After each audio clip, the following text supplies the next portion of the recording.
जय हिंद मेरे प्यारे दोस्तों। कैसे हैं आप सब लोग। आई होप आप सब लोग बहुत अच्छे होंगे, स्वस्थ होंगे और मस्त होंगे। तो हम व्याकरण पढ़ रहे थे। व्याकरण के अंतर्गत हमने सार्वनामिक विशेषण को क्लियर कर लिया था। विशेषण पढ़ रहे थे, विशेषण के अंतर्गत सार्वनामिक विशेषण क्लियर हो गया था। आज हम पढ़ेंगे गुणवाचक विशेषण के बारे में और परिमाणबोधक विशेषण के बारे में। तो वीडियो को स्टार्ट करने से पहले एक चीज़ बता दूं कि आप वीडियो को ज़्यादा से ज़्यादा शेयर किया करें, सब्सक्राइब किया करें और बेल आइकन की घंटी जरूर दबाया करें और कमेंट में जरूर बताया करें कि आपकी ये समझ में आ रहा है या नहीं आ रहा। तो आइए स्टार्ट करते हैं।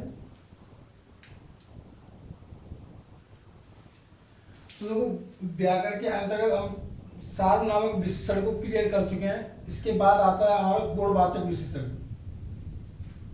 इसकी परिभाषा क्या होती है, परिभाषा देखेंगे तो जो शब्द संज्ञा या सर्वनाम की गुण धर्म स्वभाव का बोध कराते हैं उसे हम क्या कहते हैं, गुणवाचक विशेषण कहते हैं। उसे क्या कहते हैं, गुणवाचक विशेषण कहते हैं। मैं इसलिए इसको पहले लिख लेता हूँ क्योंकि लिखने में बहुत टाइम जाता है, वीडियो ज़्यादा बड़ी हो जाती है, इसलिए मैं इसको पहले लिख लेता हूँ और फिर इसको समझाने में भी आसानी होती है। तो आइए देख रहे हो परिभाषा। जो संज्ञा या सर्वनाम के जो गुण और धर्म होते हैं, स्वभाव होता है, गुण जो गुण होते हैं, धर्म होता है, गुण धर्म स्वभाव होता है, इसके बारे में जानकारी मिलती है।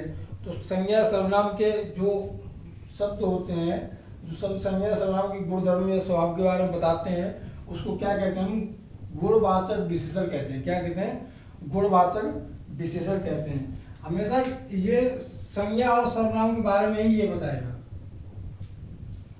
तो आइए देखते हैं गुणवाचक विशेषण के प्रकार। ये कितने प्रकार के होते हैं कि गुणवाचक, वैसे तो ये अनेक प्रकार के होते हैं। गुणवाचक विशेषण जो देखा जाए तो ये अनेक प्रकार का होता है, लेकिन मैंने इसमें 6 प्रकार का लिखा है और 6 प्रकार से ही आपके सारे जितने भी होते हैं वो क्लियर हो जाएंगे। बाकी के जो है मैंने इम्पोर्टेंट लिख ली है। जैसे कि मैं पहले बता देता हूँ। सबसे पहला है आपका कालबोधक, दूसरा है आपका स्थान बोधक, तीसरा है रंग बोधक और चौथा है दशा बोधक, पांचवा है गुण बोधक और लास्ट है आपका आकार बोधक। तो आपके 6 प्रकार के मैंने इसमें लिख दिए हैं, और भी होते हैं 2-4, मैंने उनको नहीं लिखा। ये आपके लिए इम्पोर्टेंट है और यही एग्जाम में आते हैं। किसी भी एग्जाम में बैठेंगे तो ये 1-2 ही इनमें से एक भी ऐसा नहीं होगा जिनसे क्वेश्चन ना आता हो। इनसे क्वेश्चन बनते ही बनते हैं। तो आइए इनको जान लेते हैं क्या होते हैं, कैसे होते हैं।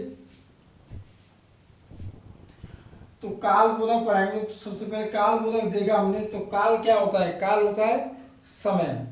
काल समय होता है वैसे तो, लेकिन काल इसमें भी समय के बारे में बता रहा है।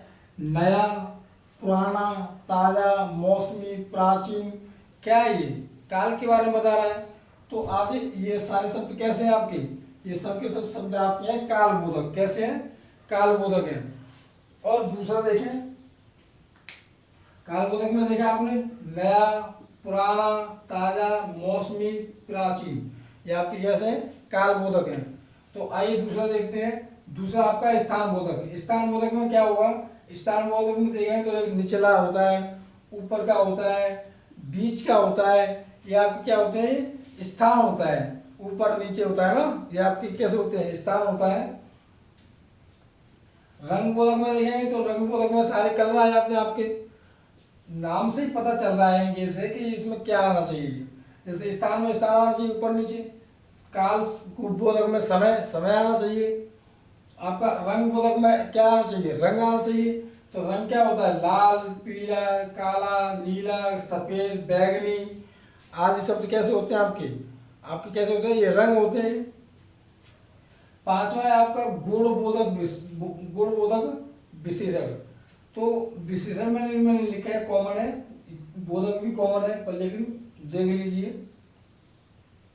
गुणबोधक में क्या होगा आपका, गुणबोधक में होगा मोटा, पतला, युवा, वृद्ध, गीला, सूखा। तो ये आपके क्या हो जाएंगे, ये आपके हो जाएंगे दशाबोधक। क्या हो जाएंगे, दशाबोधक। दशा है ये इनकी, मोटा है, कैसा ये दशा है, मोटा है। मैं पतला हूँ तो कैसा हूँ, दशा, ये मेरी दशा बता रहा है कि ये पतला है। वृद्ध है, वृद्ध मतलब बूढ़ा, वृद्ध मतलब बूढ़ा।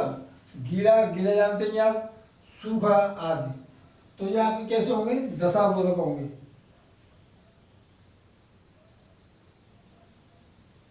अब इसके बाद आता है गुणबोधक। गुणबोधक में क्या होता है, गुणबोधक में क्या होता है कि उसकी अच्छाई बुराई के बारे में बताया जाता है। गुण क्या होता है, अच्छाई बुराई क्या होती है, गुण होता है उसका। जैसे कि अच्छा क्या है, गुण है उसका। कोई आदमी बुरा होता है तो बुरा क्या है, गुण है उसका। कपटी होता है कोई, झूठा होता है, सच्चा होता है, पापी होता है, न्यायी होता है और सीधा भी होता है। व्यक्ति हर प्रकार के होते हैं।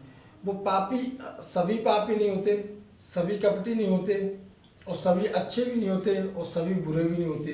तो हर तरह का व्यक्ति होता है। तो उन व्यक्ति को बारे में बात करें तो ये आपके गुणबोधक में आते हैं। किस में आते हैं, गुणबोधक में। नंबर 6 देखें, आकार बोधक।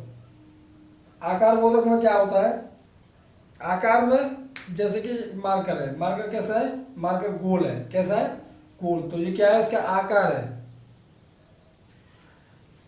ये बुक है, ये बुक कैसी है, बुक आपकी चौकोर है, तो इसका आकार कैसा है, चौकोर है। तो इसमें यही आता है आकार बोधक में, गोल, चौकोर, तिकोना, गोल, चौकोर, तिकोना, लंबा, चौड़ा, नुकीला आदि। ये कैसे आते हैं आपके, ये आपके बिल्कुल आकार है इनका। ये चौकोर है, तिकोना है, ये आकार बता रहा है। तो ये आपका आकार बोधक हो गया। तो समझ में आप में बहुत अच्छी तरह से आ रहा होगा। मैंने एग्जाम्पल भी ऐसे ऐसे लिखे हैं कि आपकी समझ में बहुत अच्छी तरह से आ जाए। तो एक बार और देख लेते हैं इसको। परिभाषा देखें, जो शब्द संज्ञा या सर्वनाम की, जो शब्द संज्ञा या सर्वनाम की विशेषता बताते हैं, क्या बताते हैं, विशेषता, उसको क्या कहते हैं हम, गुणवाचक विशेषण।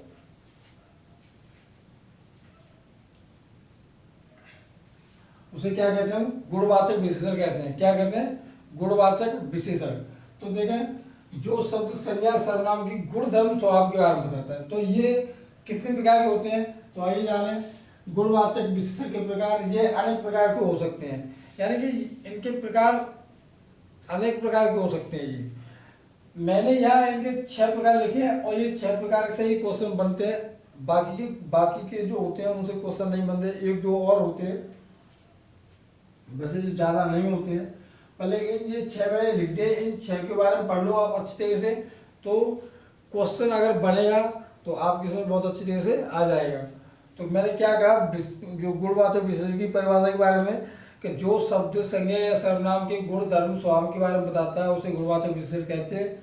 अगर उसकी देखा जाए, सबसे पहला है कालबोधक। कालबोधक में समय आ जाता है, और समय में क्या होगा कि नया, पुराना, ताज़ा, मौसमी, प्राचीन, यहाँ के लिखे है।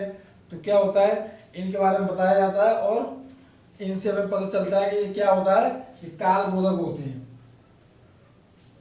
दूसरा आपका स्थान बोधक। स्थान में ऊपर नीचे, जमीन, और स्थान में यही आते हैं। और भी शब्द हो सकते हैं इसमें स्थान में।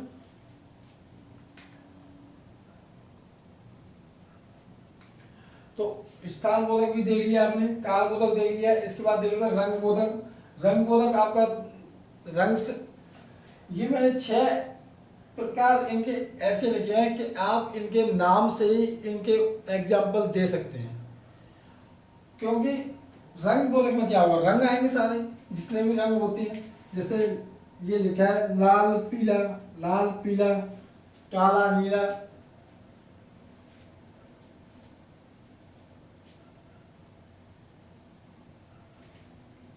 लाल पीला, काला नीला, सफेद, बैगनी, ये आपके रंग हैं। तो रंग बोधक मतलब रंग से संबंधित है। आपका दशा बोधक, दशा बताता है, आप मोटे हो कि पतले हो, बीमार हो, जैसे मोटा, पतला, युवा, वृद्ध, गीला, सूखा आदि, ये क्या है, ये आपकी दशा बता रहे हैं। दूसरा है गुणबोधक। गुणबोधक में क्या कहते हो, अच्छा, बुरा, कपटी, झूठा, सच्चा, पापी, न्यायी, सीधा। जो आपका होता है गुणबोधक, गुणबोधक में क्या होता है कि इंसान के गुणों के बारे में बताया जाता है कि वो पापी है, या अच्छा है, बुरा है, और भी हो सकते हैं। इसमें लिखा है झूठा भी हो सकता है, कपटी भी हो सकता है। ये सब के सब क्या है आपके, ये आपके हैं गुणबोधक। ये गुणों के बारे में बात कर रहा है। तो आइए एक और लास्ट रहेगा इसका आकार बोधक। आकार बोधक क्या होता है, आकार में कोई भी वस्तु हो, कोई भी वस्तु हो, आदमी हो, कोई भी हो, उसका आकार बताया जाता है। जैसे मैंने अभी आपको बताया था कि ये मार्कर कैसा है, मार्कर कैसा गोल है मार्कर। ये बुक है, ये मेरी बुक कैसी है, ये बुक मेरी कैसी है, गोल है, बिल्कुल चौकोर है बिल्कुल। तो ये इसका आकार बता रहा है, बस क्या बता रहा है, आकार बता रहा है। आकार के बारे में बताया जा रहा है, इसलिए इसको कहते हैं आकार बोधक। जैसे गोल, चौकोर, तिकोना, लंबा, चौड़ा, ये क्या है आपकी, ये आकार है। तो ये हो गया आपके। तो एक और मैंने इसका लिख लिया है, नंबर 3 इसका है परमाणु बोधक विशेषण। ये नंबर 4 पे आता है, लेकिन छोटा सा था तो मैंने इसी में लिख लिया है। इसके बाद एक और रह जाता है आपका संख्यावाचक, उसको हम कराएंगे कल। परमाणु बोधक विशेषण में देखें तो जिन विशेषणों से संज्ञा या सर्वनाम की, जिन विशेषणों से संज्ञा सर्वनाम के परमाणु के बारे में बोध कराए, किसके बारे में, परमाणु के बारे में बोध कराते हैं, उसे क्या कहते हैं हम, उसे परमाणु बोधक विशेषण कहते हैं। जो शब्द, मान लो कोई भी शब्द हो, वो संज्ञा या सर्वनाम की परिमाण के बारे में बता रहा है, तो परिणाम क्या होगा उसका, बोध कराता है, तो वो उसे क्या कहते हैं, परमाणु बोधक विशेषण कहते हैं। क्या कहते हैं, परमाणु बोधक विशेषण कहते हैं। और ये आपके परमाणु बोधक विशेषण होते हैं आपके 2 प्रकार के। कितने प्रकार होते हैं, 2 प्रकार के। वो 2 प्रकार के कौन कौन से होते हैं, नंबर पहला आपका होता है निश्चय परमाणु बोधक। निश्चय मतलब निश्चित हो, कोई भी चीज हो, कोई भी वस्तु हो, कोई भी कुछ भी हो, वो निश्चित हो तो उसे बोलते हैं निश्चय परमाणु बोधक। जैसे मैंने एग्जाम्पल लगाया 10 किलो घी, मान लो घी है लेकिन कितना है, 10 किलो, हमको पता है घी है कितना है, 10 किलो, इसलिए इसको कह सकते हैं निश्चयवाचक। 5 क्विंटल गेहूं, तो गेहूं है कैसे हैं, 5 क्विंटल है, कितने हैं, 5 क्विंटल है, तो हमको पता है कि गेहूं कितने हैं, 5 क्विंटल है। इसलिए दूसरा देख लेते हैं अनिश्चय परमाणु बोधक। अनिश्चय का मतलब निश्चित नहीं है वो कितना हो सकता है, निश्चित नहीं है वो कितना हो सकता है, लेकिन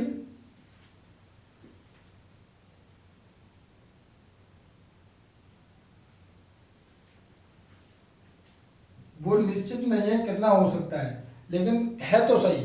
दो कैसे, जैसे एग्जांपल मैंने लिखा बहुत घी, मतलब घी तो है लेकिन बहुत है। अब इतना भी नहीं पता है कि कितना बहुत है, कितना ज़्यादा है, इतना भी नहीं पता है।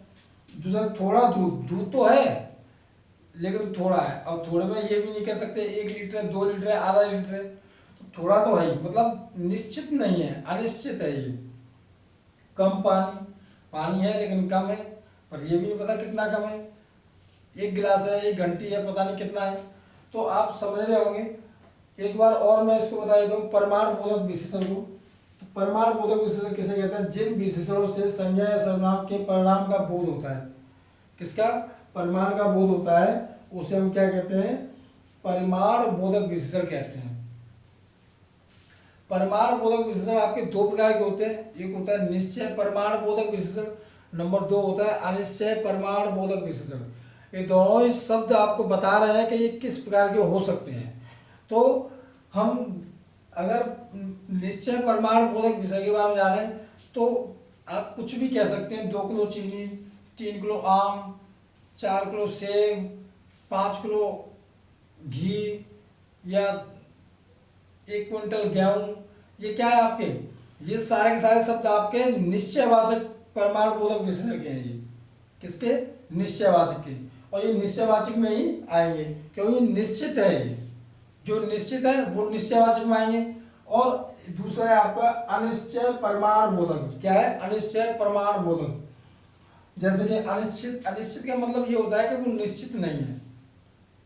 जैसे मैंने यहाँ लिखा है बहुत घी, क्या लिखा है, बहुत घी, तो बहुत घी मतलब घी तो है लेकिन बहुत है, लेकिन ये भी नहीं पता है कितना बहुत है, 2 किलो है, 4 किलो, 5 किलो, ये पता तो होना चाहिए। अगर पता नहीं होता है तो उसको हम अनिश्चयवाचक श्रेणी में रखते हैं। किस श्रेणी में रखते हैं? अनिश्चयवाचक श्रेणी में। और थोड़ा थोड़ा दूध है, कम पानी है, तो ये आपके क्या हुए? अनिश्चयवाचक। तो आई होप आपकी समझ में ये बहुत अच्छी तरह से आ गए होंगे। और परमार बोधक विशेषण और गुणवाचक विशेषण के बारे में हमने आज पढ़ा। और आप चाहो तो इसका एक स्क्रीनशॉट भी ले सकते हो।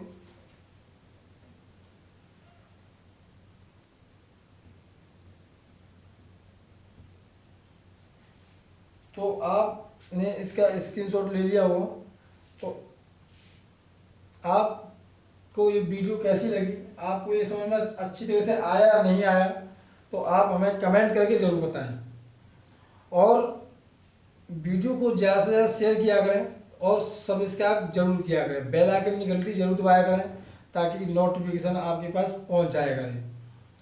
तो आज की हम वीडियो को यही समाप्त करते हैं। कमेंट में बताएं कि आपको वीडियो कैसी लगी, और ऐसे ही मन लगा के पढ़ते रहें क्योंकि पढ़ाई ही जीवन का आधार है। हमारे पढ़ाई का मतलब ये है कि हमको सिर्फ और सिर्फ पढ़ाई करनी है। पढ़ाई से ही हम हर चीज़ को हासिल कर सकते हैं।